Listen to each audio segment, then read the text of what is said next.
그 경제를 얘기하면서 재미난 이야기들이 많이 나올 수밖에 없죠. 그중에서 이제 좀 흥미 위주로 제가 주제를 한번 골라봤어요. 투기, 사기, 광기라고 했는데, 일단 그 인류 역사상 첫 번째 투기로 여겨지는 네덜란드 튤립 파동에 대해서 저도 공부하면서 좀 정리해봤습니다. 그 이코노믹 버블을 보면은 그 네덜란드 골든에이지의 그 튤립 파동이 그 첫 번째 이코노믹 버블로 여겨지고 있다라고 이제 보통들 많이들 얘기해요. 그래서 이제 튤립 광기에 대해서 이제 위키피디아를 보고서는 저도 쭉 읽어보고 그거를 좀 내용을 좀 간략하게 좀 요약을 해봤습니다. 그 요게 이제 1637년 네덜란드의 어떤 달력에 그려진 튤립이래요. 요거 꽃을 피우기 위한 요거 심어야 되잖아요. 요거 다 양파처럼 그런 알뿌리 하나에 3,000에서 4,200길더를 했대요. 당시 숙련공 연봉이 300길더 정도니까 이거를 지금 개념으로 뭐 한 3천만 원이라고 생각하면은 10배니까 한 요거 한 뿌리에 뿌리 하나에 3억 원 뭐 이 정도 했다라는 걸로 보시면 될 것 같아요. 그러다가 1637년 2월에 갑자기 거품이 붕괴된 사건인데, 구체적으로는 이제 17세기에 그 네덜란드가 잘 나가던 시절이 있었잖아요. 이 튤립 그 알뿌리가 터키를 통해서 1554년 비엔나를 거쳐서 1593년 네덜란드 남부로 이렇게 유입이 되어 왔대요. 그 튤립이라는 게 처음 소개된 게. 근데 이제 스페인으로부터 막 독립한 그 네덜란드 동네가 이제 분위기 들떠 있고, 그 다음에 경제적으로도 네덜란드가 막 동인도에서 막 이런 거 생기면서 엄청나게 잘 나가던 때니까 돈이 막 돌고, 게다가 이제 튤립의 그런 예쁜 모양까지 겹쳐져서 이게 이제 어떤 괜한 사치품이 된 거예요. 그 네덜란드 사회에서. 괜한 사치품에다가 뭐 어드마이러, 제너럴, 뭐 바이스로이 뭐 이런 등의 네이밍을 하면서 논 거예요. 그러니까 이제 잘 사는 부자들끼리. 그러니까 이제 괜히 고귀하게 보이고 좋아 보이는 거예요. 뭐 금덩이처럼 튤립 갖고 있으면은 하나 이렇게 꽃병에 꼽아놓고 있으면은 괜히 멋져 보이고 이런 거죠. 이 튤립이라는 게 이제 씨앗을 심으면 한 7에서 12년 후가 되면은 이제 요런 양파처럼 요런 알뿌리가 된대요. 이제 요게 이제 어떤 튤립 중에서도 일종의 어떤 모자익 바이러스가 감염된 그런 상태의 꽃이 이제 인기인 거예요. 이렇게 줄무늬가 이렇게 간 게. 요게 인기가 많고 이제 비쌌다고 해요. 모자익 바이러스는 뭐 대단한 거 아니고 그냥 이렇게 이파리에 이렇게 얼룩지는 거 이런 거를 모자익 바이러스라고 하는데, 튤립이 일종의 그런 게 감염된 상태의 튤립이 이제 예뻐서 이제 인기가 많았대요. 근데 이 원하는 모양을 생산하려면 씨앗을 뿌려서는 요거의 씨앗을 받아서 그렇게 되진 않고, 요거의 구근을 받아 이게 구근을 이제 여러 개를 이제 꽃을 피우면서 여러 개가 복제가 되는데, 그 구근으로만 이제 똑같은 꽃을 피울 수가 있다 그래요.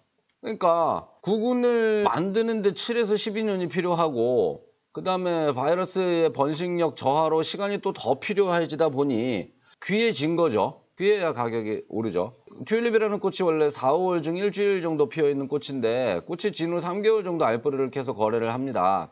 나머지 기간 중에는 이제 겨울 기간 동안은 이제 계속 이제 실물 없이 이제 계약만 이제 하는 거예요. 근데 이제 튤립이라는 게 알고 보면은 일회성 소모품이 아니라 튤립 구근은 듀어러블 구스가 되는 거죠. 계속 생산하고 여기 또 알뿌리를 보게 여러 개가 또 생성이 되고 그걸 갖다 해서 팔면 또 돈이 되고 이러다 보니까 이거는 그냥 일회성 소모제 튤립 한 뿌리 하나를 보기 위해서 그랬다는 게 아니라 이거는 계속 재생산되는 것들이니까 일종의 듀어러블 구스로 볼 수 있고, 그 당시 네덜란드는 가장 선진국이었어요. 요게 이제 사진이 17세기 암스테르담의 그 증권거래 시장인데, 뭐 지금 시절에 본다 그래도 별로 촌스럽지 않고 이상할 거 없는 뭐 그런 모습들을 하고 있어요. 당시 네덜란드는 세계에서 가장 선진국이었고 많은 금융기법이 발달한 나라였습니다. 선물 시장도 당시부터 이미 형성이 되어 있었고요. 튤립 구근 같은 경우에는 공매도 금지 법률이 막 만들어지고 그랬대요. 그래서 선물 계약이 어떤 계약은 했어도 손해볼 것 같다 그러면은 실제로 계약을 이행하지 않아도 이 공매도 금지법에 의해서 인정을 받았던 거예요.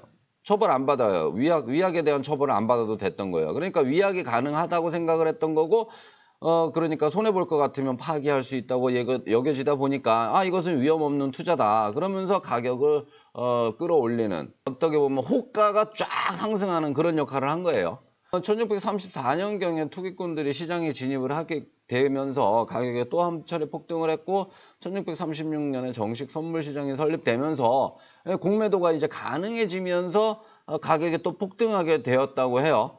시장이 열기 전에 밤새 술집에서 거래하면서 막 10배씩 폭등, 하룻밤 사이에 10배씩 폭등하기도 하고 그랬다고는 해요. 그러다가 1637년 2월 어느 날, 뭐 2월 5일이라고 하는데, 그 할렘이라는 네덜란드에서 어느 암스테르담 옆쪽의 어느 동네인데, 여기 요 할렘이라는 동네에서 그 늘상 있던 튤립 경매 시장에 갑자기 아무도 안 나타났대요. 그걸로 그냥 끝난 사건이에요. 거품이 붕괴되고 그냥 그걸로 끝난 사건인데, 이 튤립 파동에 대해서는 사실은 자료가 충분치 않고, 그 19세기에 누군가가 약간 흥미 위주로 쓴 책이 어떤 중심이 돼서 최근까지 그런 일이 있었구나 하고서는 어떤 투기 사건이고 법을 붕괴라고 여겨지고 있었는데, 최근에 그 경제학자들 사이에서는 이제 조목조목 따져 보니까 뭐 사실 어떤 이런 튤립 하나에 사람들이 그렇게 미쳤었다라는 어떤 그런 흥미 위주로 전하기 위해서, 아니면 어떤 풍자적이나 어떤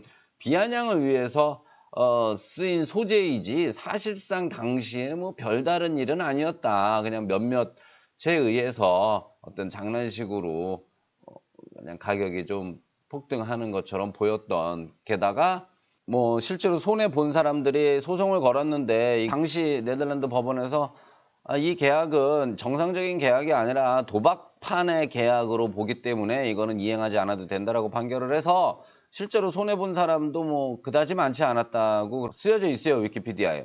그래서 이 튤립 파동으로 어떤 경제적인 현상이나 사회 현상을 논하기에는 사실은 좀 무리가 있고, 그냥 애초부터 흥미 위주로 다뤄졌던 주제이니 그냥 그 정도 선에서 그냥 재밌는 이야기 정도로 치부하고 그냥 넘어가면 될 것 같아요.